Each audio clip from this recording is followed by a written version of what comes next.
हम देखते हैं नीति वचन के 3 बाब को। इसमें युवकों को, जो जवान है, जो परमेश्वर को आज तक नहीं समझा, उनके लिए वचन होते हैं।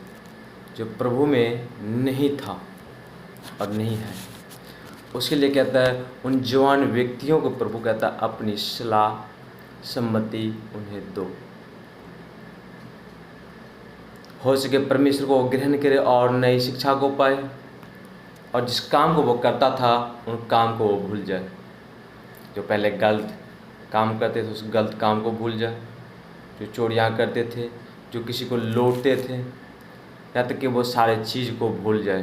क्योंकि परमेश्वर का वचन में लिखा हुआ है, हे मेरे पुत्र, मेरी शिक्षा को न भूलना, अपने हद में मेरी आज्ञाओं को रखे रहना।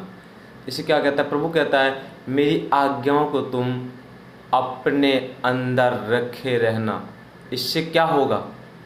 मेरी आज्ञाओं को अगर तुम नहीं भूलते हो, अपने हद में मेरी आज्ञाओं को रखे रहोगे, तो आपको क्या होगा? बुद्धि उत्पन्न होगा। बुद्धि से आप नए काम कर सकते हो। कई लोगों के पास बुद्धि नहीं होते, बोलने कुछ और तो बोलते कुछ और हैं, और करने के जो अच्छे काम है उस पर आपका चित्त नहीं लगेगी, और जो बुरे काम है उस पर आपके चित्त लगते हैं। तो प्रभु इसीलिए कहता है मेरी आज्ञाओं को अपने हृदय रूपी पट्टी पे लिख के रखना, अपनी माइंड में अच्छी सोच को रखना, ताकि आप जाके आगे जाके नई सलाह नई वचन आपके माइंड में आता रहेगा। जब भी आप कोई काम करो, प्रभु को स्मरण करो, प्रभु के नाम से वो काम को स्टार्ट करो। चाहे आप छोटी बिजनेस करते हो, वो भी प्रभु के नाम से स्टार्ट करो। छोटे कोई काम करते हो, कोई रोजगार करते हो, तो ये प्रभु के नाम से आप उस काम को चालू करो। आपके काम वो चलेंगे प्रभु यीशु मसीह के सामर्थ्य नाम से। और दूसरे वचन में लिखा है क्योंकि ऐसा करने से तेरी आयु बढ़ेगी और तू अधिक कुशल से रहेगा। ऐसा करने से क्या होगा? आप अपने हृदय रूपी पट्टे पे जब परमेश्वर के वचन को लिखते हो, उसकी आज्ञाओं को मानते हो, आज्ञाओं को मानने से क्या होगा? आपकी आयु बढ़ेगी, मतलब उम्र आपकी बढ़ेंगे। लेकिन आपकी उम्र बढ़ेंगे और आप कुशल से रहोगे, अधिक कुशल से, मतलब बद से बद, ज़्यादा से ज़्यादा कुशल से आप रहने पाओगे। हालेलुया। कृपा और सच्चाई तो उससे अलग न होने पाए, वरन उसको अपने गले का हार बनाना और अपनी हद रूपी पट्टियाँ पर लिखना। तू तो परमेश्वर और मनुष्य दोनों का अनुग्रह पाएगा। तो तू परमेश्वर और मनुष्य दोनों का तू क्या करेगा? अनुग्रह को पाएगा। तू अधिक बुद्धिमान होगा जब तू परमेश्वर के अनुग्रह को पाएगा। अधिक बुद्धिमान होगा तू। बुद्धि में तुमसे कोई आगे नहीं जा सकता है, क्योंकि तुम प्रिय परमेश्वर का पुत्र कहलाओगे। परमेश्वर के साथ तुम्हारा सीधे कनेक्ट होंगे। आप उनकी वचन के ऊपर अपनी गौर करना कि परमेश्वर मुझे क्या कहता है, इस वचन के जरिए मुझसे बात करता है।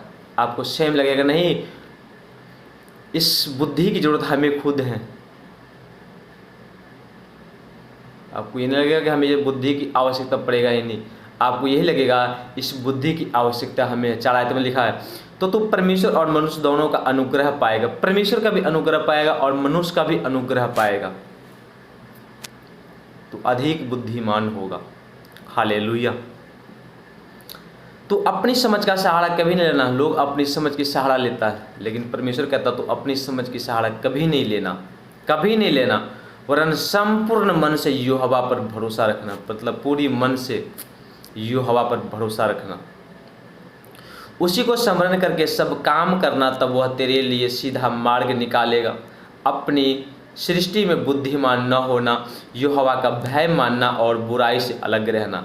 ऐसा करने से तेरा शरीर भला चंगा और तेरी हड्डियां पुष्ट रहेगी। हालेलुया। अपनी सम्मति के द्वारा और अपनी भूमि की सारी पहली उपज देकर यहोवा की प्रतिष्ठा करना।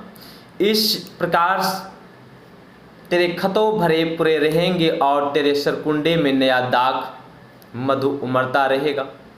हे मेरे पुत्र, यहोवा की शिक्षा से मुंह न मोड़ना, और जब वह तुझे डांटे तब तू बुरा न मानना, क्योंकि यहोवा जिससे प्रेम रखता है उसको डांटता है, जैसे कि बाप उस बेटे को जिसे वह अधिक चाहता है। क्या ही धन्य है वह मनुष्य जो बुद्धि पाए, और वह मनुष्य जो समझ प्राप्त करे, क्योंकि बुद्धि की प्राप्ति चांदी की प्राप्ति से बड़ी और उसका लाभ चोखे सोने से लाभ से भी उत्तम है।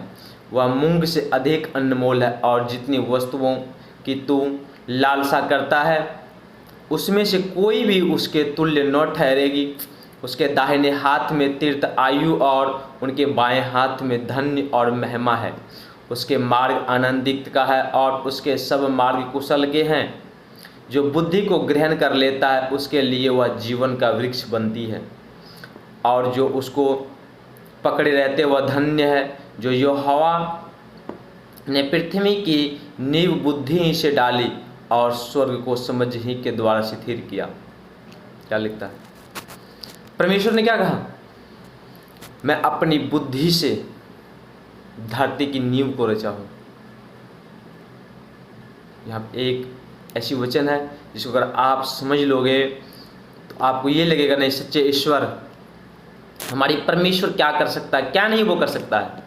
धरती उसने बनाई, स्वर्ग उसने बनाई। लिखा, यहोवा ने पृथ्वी की नींव बुद्धि ही से डाली, और स्वर्ग को समझ ही के द्वारा स्थिर किया। उसी की आज्ञा के द्वारा गहरे सागर फूट निकले, और आकाशमंड से ओष्ठ पकती है। आई देख लो, उसी की आज्ञा से सागर, जो धरती के नीचे जो सागर है, सागर धरती के नीचे है वो सागर, और वो फूट निकला अलग अलग जगहों पे। यहाँ पे देख लो, आपको वचन समझाने के लिए धरती पे भी समुद्र अलग अलग तरह अपने आप फूट निकली। ये प्रभु की वचन के द्वारा हुआ। परमेश्वर ने ये वचन दिया था, ये वर्ड दिया था, मेरी वचनों के द्वारा सागर फूट निकलेगी, और आकाश मंड से क्या होगा, ओस टपकेगा। और आज ओस आपकी आंखों के सामने टपकता है। देखने वाले लोग क्या कहते हैं कि प्रभु हमें भी थोड़ी सामर्थ देना। परमेश्वर कहता मैं सामर्थ वाला नहीं हूँ, सामर्थ तुम्हारे अंदर में है। अगर तुम ग्रहण करो तो सामर्थ तुम्हारे मुंह में है। विश्वास करो तो तुम्हारे शरीर में कोई दुख नहीं होगा। तो चार वचन में क्या लिखा है? तो तू परमेश्वर और मनुष्य दोनों का अनुग्रह पाएगा, तू अति बुद्धिमान होगा। तुम्हें बुद्धि किसी बाजार में नहीं मिलेगा, किसी मार्केट में नहीं मिलेगा। बुद्धि आपको परमेश्वर की शरण में मिलेगा, परमेश्वर के वचन को सुनने से मिलेगा। जब आप परमेश्वर के वचन को सुनते हो तो आपको बुद्धि प्राप्त होता है। हमें किसके साथ गलत व्यवहार करना चाहिए, किसके साथ नहीं करना चाहिए, किसके साथ हमें दोस्ती करना चाहिए, किसके साथ नहीं करना चाहिए। आपको ये सारी चीज़ आपको परमेश्वर अपनी आप आपकी माइंड में भरेंगे। वो जब आप रात में सोओगे तो आपको लगेगा नहीं हम परमेश्वर के साथ कनेक्ट हैं। और ये सारी वस्तु, सारी समझ आपको स्वर्ग में जाने के बाद नहीं मिलेगा, आपको जीते जिस धरती पर मिलेंगे। परमेश्वर कहता मैं आपको सारे वस्तु के लाभ इस धरती पर दूंगा, मैं तुझे जीते जी दूंगा, ताकि तुम्हारे एंड ग्वेंड भी देखे कि नहीं ये परमेश्वर के दास हैं, ये परमेश्वर की कलीसियाएं हैं, ये परमेश्वर के विश्वासी हैं, हमें इन्हें दिए हैं। हालेलुया। और यहाँ पे देखो 20 वचन में लिखा है उसी की आज्ञा के द्वारा गहरे सागर फूट निकले और आकाश मंड से ओष्ठ पकती है। क्यों? ये सारे परमेश्वर मुंह से बोला है, ये सारी एक वर्ड हो गई, सारे वर्ड अलग अलग हो गए। इन्होंने कोई हाथ नहीं उठाया था। ये समुद्र की जब नींव डाली थी, इन्होंने कोई हाथ से नहीं डाला था कि मैं ये मुट्ठी भर मिट्टी बना कर रख देता हूँ या ये बना कर रख देता हूँ। लेकिन प्रभु ने क्या दिया है कि नहीं, जितने गहरे सागर के जल है वो सारे इकट्ठा हो जाए, और अपने निमित्त उन्हें आज्ञा दिया। आज हम पत्थरों की बांध बांधते, अगर थोड़ी सी पानी नालियों में निकलने लगता है तो, अगर नदी से पानी निकलता है तो हम क्या करते हैं? पत्थरों की बांध बांधते हैं। हालेलुया। लेकिन हमारा परमेश्वर जो समुद्र सागर की बांध बांधी है वो रेता से बांधा है। कहाँ से? उसकी मुँह में सारी वचन था। हालेलुया।